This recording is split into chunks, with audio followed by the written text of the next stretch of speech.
business owner Pamela Walther of the Bizzy Buzz Artisan Market with us now on the Oakland County MegaCast over the phone. Pam, thank you for being with us today. Thanks for having me. Appreciate having you on. How are you, and how are things going at Bizzy Buzz Artisan Market? Oh, well, we are always staying busy at Bizzy Buzz.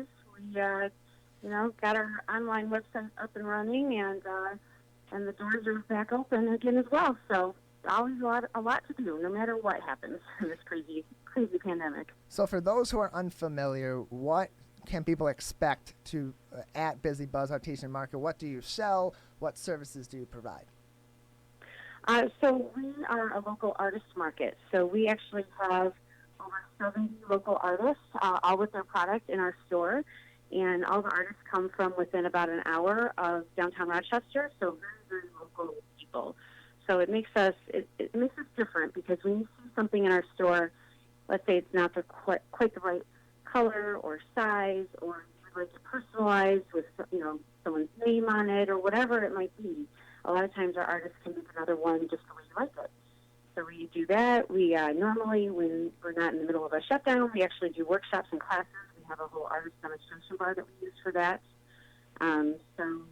It's all local artist products, everything from woodworking and stained glass to jewelry and Detroit-centric novelties like the T-shirts and the glassware.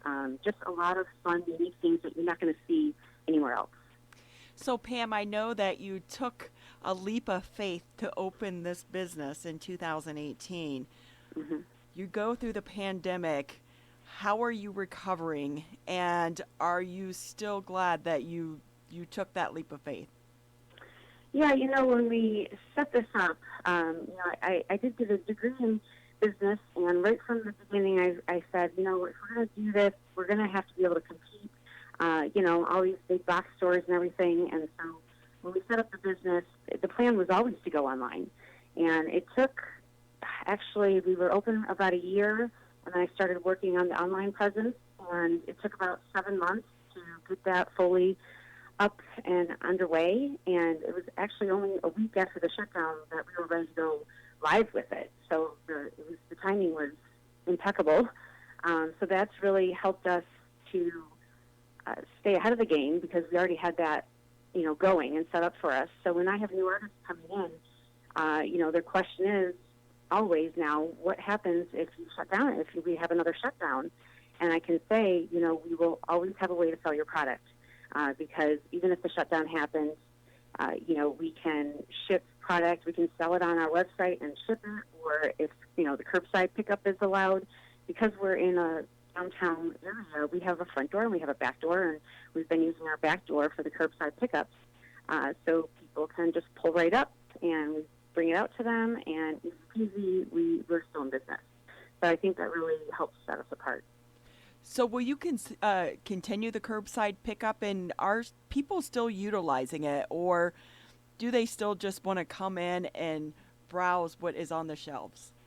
We definitely saw a difference in how people were shopping when we were allowed to open the doors of the store back up. It switched from people buying online to now coming into the store again. Although we still have website sales, it's just not as much, now that the store is back open. And we have people coming in that say that they saw something on the website and then they wanted to come into the store to check it out. So. Pamela Walther with us. She is the owner of Bizzy Buzz Artisan Market with us on the Oakland County MegaCast. And Pamela, you said that you have over 70 artists who are contributing to what is being sold in your stores. How has their work been impacted by the COVID-19 pandemic? Is it still coming in at a similar rate? Has their work maybe slowed down, or is there any issues with getting more work in to your stores, or has that remained consistent? They have, it depends on each artist. Some artists have to get supplies that, come from elsewhere, and so they're limited to what they can do if they can't get the proper supplies. However, most of them, they get creative. They find ways around things. We have an artist that makes face masks, and, she didn't start off making face masks, but she can sew and knit and crochet, and she can do it all. So when the need arose, then she started making the face mask. Well, the problem was you couldn't get elastic. and also material was very limited. It was limited to what type of material you could get and how much you could get. But she got creative and found an alternative to the elastic that she could use for the ear parts. And that's just the neat thing about working with local artists is they can turn it on a dime and start making new products. And we have an artist that does tumblers, little drink tumblers, and she really did something funny. After the president made the comment about injecting, what was it, Lysol or something, if that might actually help everybody beat the COVID-19. She started making tumblers that had, one of them had a Clorox, looked like a Clorox bottle, and then the other one looked like a Lysol bottle. So they do fun things like that and change it up all the time. Pamela Walther with us on the Oakland County MegaCast. She is the owner of Bizzy Buzz Artisan Market. And Pamela, over the course of the pandemic, those kinds of novelty products, of course, are going to attract people and people are going to want to buy those products because they're interesting, they're topical, and they at some point will be historical pieces. Other than those kinds of novelties, what do you usually see are being those products that are the most coveted by your customer base? Oh gosh. Everybody comes into the store and they say, oh, wow. If it's the first time in the store, they say, oh, wow, because the building has all been remodeled. So you see the tin tile ceiling and the brick and it's just gorgeous. And then they start looking into product and they are just immediately, oh, look at this. And then whoever came in the store is on the other side of the store saying, no, come here, look at this. You have to see this. And they're pulling each other across the store to see all the cool, unique products. So there's so much. There's something for everybody. I can't even pick one product to say this is our biggest seller because it just depends on, what holidays are around the corner. A lot of people come in there buying gifts, or even the realtors love coming in to buy closing gifts. And people have said this is my number one stop. To whenever I have a gift, I need a gift for somebody because I always find something there. I even say we have gift cards. However, we don't sell too many of them because usually when people come in, they find something that works for them or for the person that they're buying for. So it's just a handful. I could say a handful of gift cards that we've actually needed to sell. You had mentioned briefly about the supply chain and some of the artists having issues getting supplies. Is that changing now? And are they able to get what they need? And are you seeing more items come in through this pandemic? I don't know if it's changing yet. I haven't heard the artists say, oh, yeah, now I'm good. Like I'm all caught up. They've had more time to work on their products, and so they have been able to make more products. They were ready to go when, we have this Thursday night markets in downtown Rochester right now, and Bizzy Buzz has a couple of spaces. So we have about 3 or 4 of our artists every Thursday night doing these open air downtown Thursday night markets. And the artists had, a lot of them had built up product during the shutdown and were ready to, fill a whole tent with product as well as keep the store stocked. So now there were some artists that told me, yeah, I had all this time, but I just wasn't, I wasn't motivated.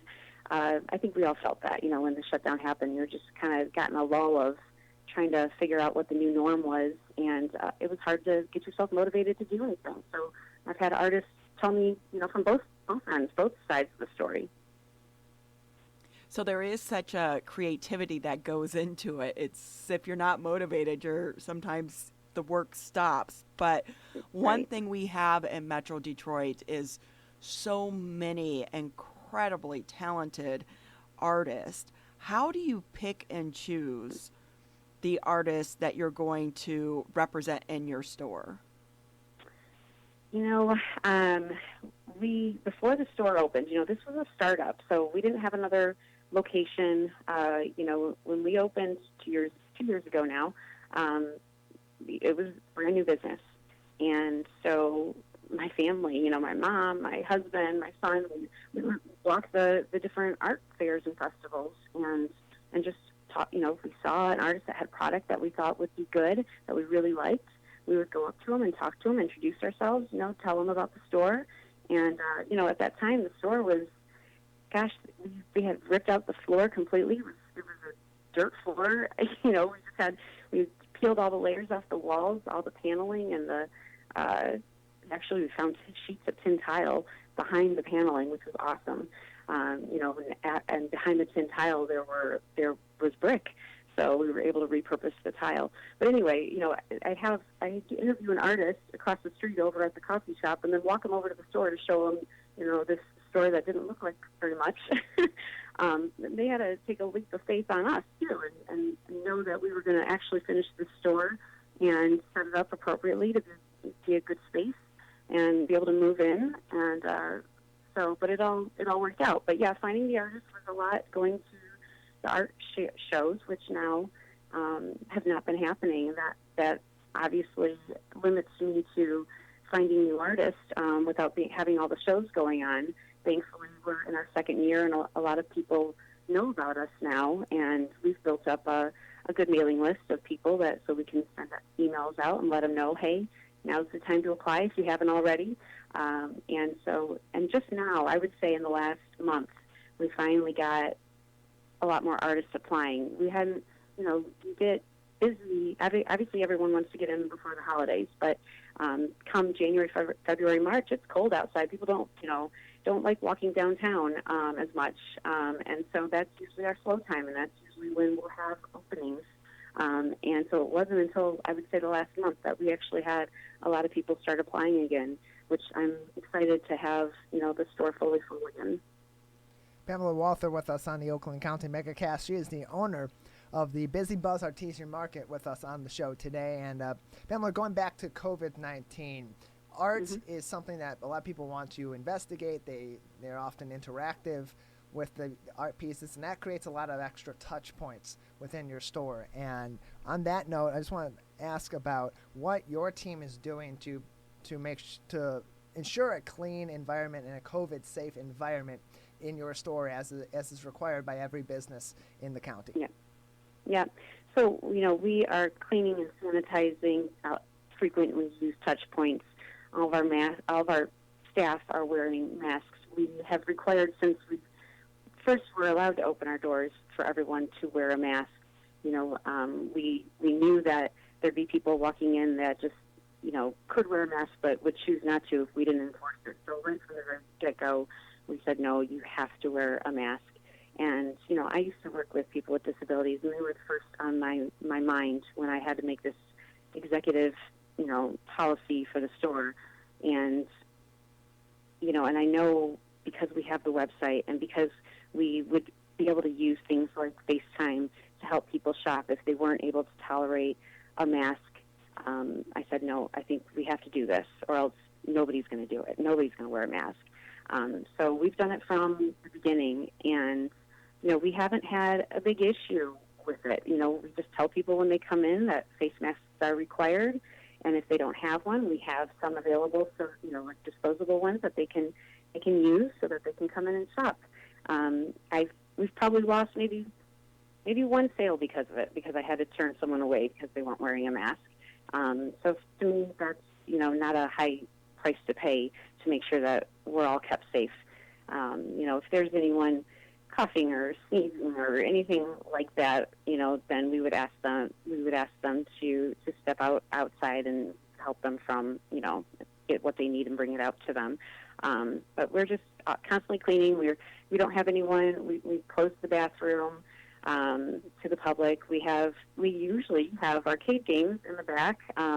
We have a pinball machine. We have a Pac-Man machine. We have a radio listening station inside of an old vault that came with the store. So I don't know how old it is, at least 100 years old. It's about 4,000 pounds. We turned it into a record listening station. So we have all that stuff closed up right now, so that we don't have people touching a lot of things. Obviously, we've had little ones in the store, and when they come in the store and mom's just trying to shop, I might turn on one of the games so the little one can play the game, and then we go wipe it down afterwards. So by request, if you really want to play some pinball, you just let us know. Pamela Walther with us. She is the owner of Bizzy Buzz Artisan Market with us on the Oakland County MegaCast. Pamela, just another few minutes with you before we let you go. Is there anything else that you'd like people to know about your market, or where people can find more information on what you guys do over there? Yeah, sure. They can always find more information on our website. It's www.bizzybuzzart.com. You got to spell busy right, though. It's Bizzy.